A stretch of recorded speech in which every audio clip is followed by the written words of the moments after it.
Ministério do Trabalho divulga agora à tarde o relatório do Cadastro Geral de Empregados e Desempregados, o CAGED, relacionado a junho. A expectativa é que o resultado seja positivo, já que no mês passado o número de postos de empregos criados foi menor do que no mesmo período de 2013. E a situação é ruim em todo o país, sendo considerado o pior mês dos últimos 22 anos. E para falar sobre esse e outros assuntos, está ao vivo aqui no Jornal do Meio-Dia o professor e economista Aurelino Levi. Boa tarde, professor. Boa tarde. Boa tarde. É uma satisfação em revê-los. Professor, por que é tão ruim esse quadro geral da economia em todo o país? O que é que está acontecendo? O que acontece, Lúcio, é que a economia brasileira ela tem muita alteração no seu setor macroeconômico em virtude da política que está sendo implementada pela Presidência da República. Então, esses resultados que a gente vê que não são satisfatórios é o resultado que foi implementado durante esses 8 anos do PT e mais 4 do Lula e mais 4 agora com Dilma. Ela não dá no setor industrial significado especial para a gente sair dessa negatividade. Isso reflete também em todos os estados e Mato Grosso não é diferente. Por isso que a gente tem sempre aqui essa dívida em relação ao emprego, em relação ao nosso crescimento industrial. Por isso que a gente não tem essa melhoria como tínhamos em décadas passadas. E é por isso que os economistas falam que tem no nosso país uma desindustrialização. Isso também ocorre em Mato Grosso. Hoje, no Centro-Oeste, Mato Grosso é o patinho feio. Nós somos o estado que menos cresce no setor industrial. Isso é reflexo da política do estado, dos municípios e do governo federal. Ontem o governo federal decidiu manter a taxa básica de juros aí em 11%.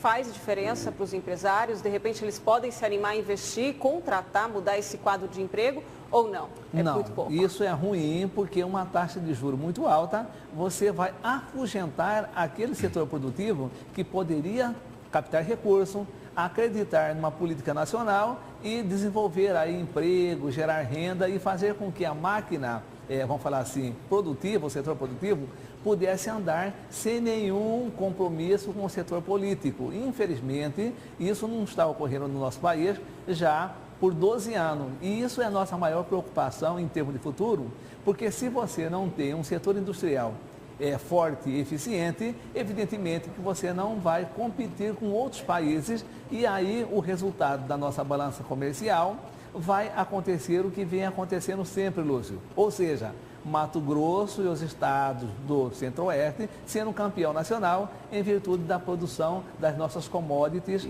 agrícolas que são geradas no nosso estado.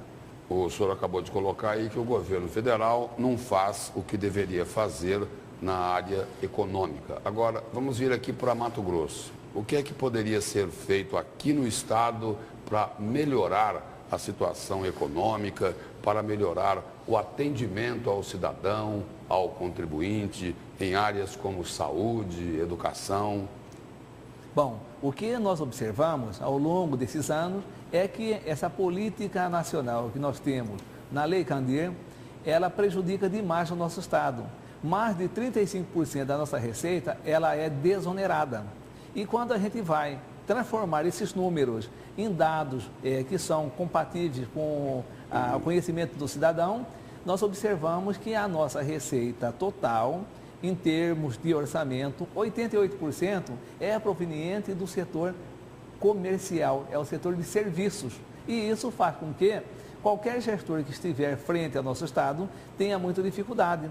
12% é proveniente do setor agroindustrial e também da indústria nossa local. Então, resumindo o que o senhor falou aí, os pobres é que pagam imposto, os ricos nem tanto. Infelizmente, pela estrutura estadual, não só nossa em Mato Grosso, mas na maioria dos estados do Brasil, o grande pagador dos tributos é a camada A, B e C, porque ela não tem proteção nenhuma e não tem nenhum benefício de elisão ou até mesmo de benefício fiscal, como a gente vem observando nesse comportamento nosso com a criação dos PRODEICs e de outros programas que a gente vê no estado para beneficiar pequenos segmentos que, Lúcio, quando você vai analisar no longo prazo, aquele benefício já não está sendo tão significativo, tão positivo como foi no começo, quando ele recebeu vamos falar assim, essa facilidade legal.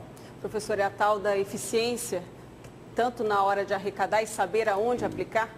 Você tocou num ponto aí muito importante. A eficiência é algo que vai fazer com que nós tenhamos uma mudança. Infelizmente, a gente observa que a nossa eficiência não está tão boa. Haja visto que quando eu vou pegar o meu estado, ou os poderes do meu estado, e comparar com o poder de outros estados, a gente vê que tem uma falta de sintonia. Nós gastamos mais e gastamos muito mal. Esse gasto mal faz com que nós tenhamos ausência de quê? De saúde, de educação, de segurança e, o pior de tudo, na logística nossa de transporte. Aí eu faço até aqui assim uma brincadeira pequena. O que nós observamos na Copa do Mundo, Cuiabá hoje tem um diferencial, e se não tivesse, Lúcia, a Copa do Mundo, o que ia acontecer com Cuiabá? Quer dizer, nós não teríamos nenhum projeto como nós tivemos aí na infraestrutura básica do transporte. São recursos que vieram e que não são provenientes do nosso estado. Se não tivesse a Copa, não viriam. Então, a Copa do Mundo, ela foi muito proveitosa para nós, porque materializou, mesmo com atraso, mesmo com deficiência, tá?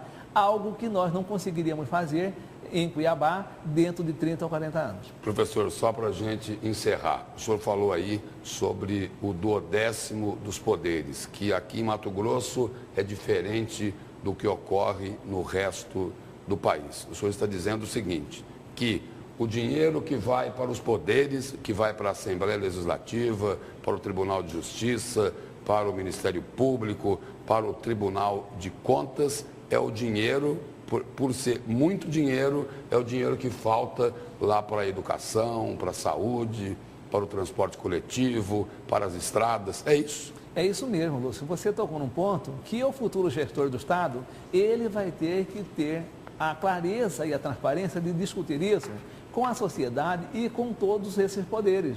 Nós não podemos mais manter uma estrutura como temos hoje, que tem um valor tão alto, fazendo com que o executivo fique refém, por muitas vezes, de não poder fazer nada, porque aquilo que ele poderia utilizar já foi utilizado em outros poderes. E isso é o grande gargalo que eu vejo hoje para o nosso futuro governador do Estado. E só para completar, muito obrigado pela presença, pelas informações. Se o executivo fica refém, quem é condenado é o cidadão. Infelizmente, muito obrigado. Tem uma máxima da economia. Quem paga o imposto, geralmente, são aqueles que não têm proteção. É a sociedade, infelizmente. Muito obrigado. Muito obrigada, professor.